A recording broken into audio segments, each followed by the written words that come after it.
கிறிஸ்துவுக்குள் அன்பானவர்களே, ஆண்டவராகிய இயேசு கிறிஸ்துவின் நாமத்தில் உங்களுக்கு என் அன்பின் வாழ்த்துக்கள். இந்த நாளிலும் கர்த்தர் உங்களையும் என்னையும் பார்த்து சொல்கிறார், என் கரத்தின் நிழலினால் உன்னை மறைக்கிறேன். ஏசாயா 51:16. இந்த நாளிலும் கூட வானத்தையும் பூமியை உண்டாக்கின தேவன் உங்களையும் என்னையும் பார்த்து சொல்கிறார், என் கரத்தின் நிழலினால் உன்னை மறைக்கிறேன் என்று சொல்லி. நம்முடைய தேவன் நம்மை பாதுகாக்கிற தேவன். நம்முடைய சூழ்நிலைகள் எதுவாக இருந்தாலும், நம்முடைய காரியங்கள் எதுவாக இருந்தாலும், அந்த தேவன் நம்மை பாதுகாக்கிறவராய், நம்மை அவருடைய நிழலிலே வைத்து நம்மை மறைத்து கொள்ளுகிறவராய் இருக்கிறார் என்று சொல்லி பார்க்கிறோம். சங்கீதம் 91:1 பார்க்கிறோம், உன்னதமானவரின் மறைவில் இருக்கிறவன் சர்வ வல்லவருடைய நிழலில் தங்குவான். நம்முடைய தேவன் சர்வ வல்லமையுள்ள தேவன். அவருடைய நிழலில் நாம் தங்கும்போது நமக்கு பாதுகாப்பு, சுகம், ஆரோக்கியம், ஆறுதல் கிடைக்கிறது. இந்த நாளிலும் கூட யாத்திராகமம் 13:21 பார்க்க, இஸ்ரவேல் ஜனங்களை தேவன் மேக ஸ்தம்பத்தினாலும் அக்னி ஸ்தம்பத்தினாலும் பாதுகாத்து வழிநடத்தி வருகிறார். அவர்களை ஒவ்வொரு நாளும் சுகத்தோடு பத்திரத்தோடு பாதுகாப்பாக தேவன் வழிநடத்தி வருகிறார். அந்த தேவன் உங்களையும் என்னையும் வழிநடத்த அவர் போதுமானவராய் இருக்கிறார். இந்த நாளிலும் என்னாகமும் 13:14 அதிகாரத்தில் நாம் பார்க்கும்போது, கானான் மோசே இஸ்ரவேல் ஜனங்களை வழிநடத்தி கொண்டு வருகிறதை பார்க்கிறோம்.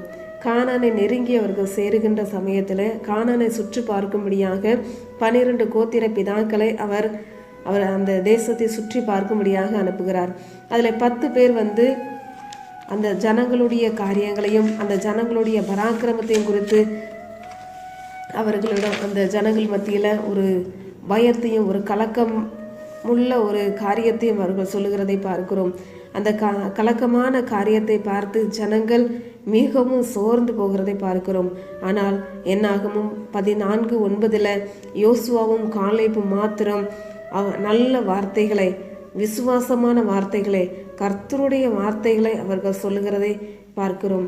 அவர்களை காத்து வந்த நிழல் அவர்களை விட்டு நீங்கி விட்டது என்று சொல்லி அவர்கள் கூறுகிறதை பார்க்கிறோம்.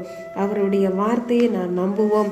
அவருடைய வார்த்தையை நாம் நம்பும்போது நமக்கு சுகம், நமக்கு ஆரோக்கியம், நமக்கு பாதுகாப்பு.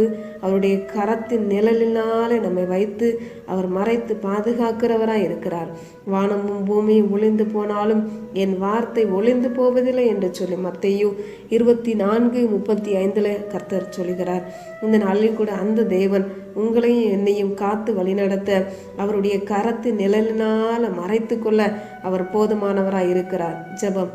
அன்பின் ஆண்டவரே, இந்த வேளையிலும் கூட உம்முடைய கரத்தின் நிழலினால எங்களை மறைத்து பாதுகாத்து வழி நடத்தும் அப்பா. ஆண்டவரே, எல்லா சூழ்நிலைகள், எங்களை பயமுறுத்துகிற சூழ்நிலைகள், எங்களை கலங்க பண்ணுகிற காரியங்கள் எல்லாவற்றிற்கும் கூட எங்களை விலக்கி பாதுகாத்து கொள்ளும். உம்முடைய கரத்தின் நிழலினால எங்களை மறைத்து கொள்ளும். இயேசுவின் நல்ல நாமத்தில் ஜெபிக்கிறோம் நல்ல பிதாவே, ஆமென்.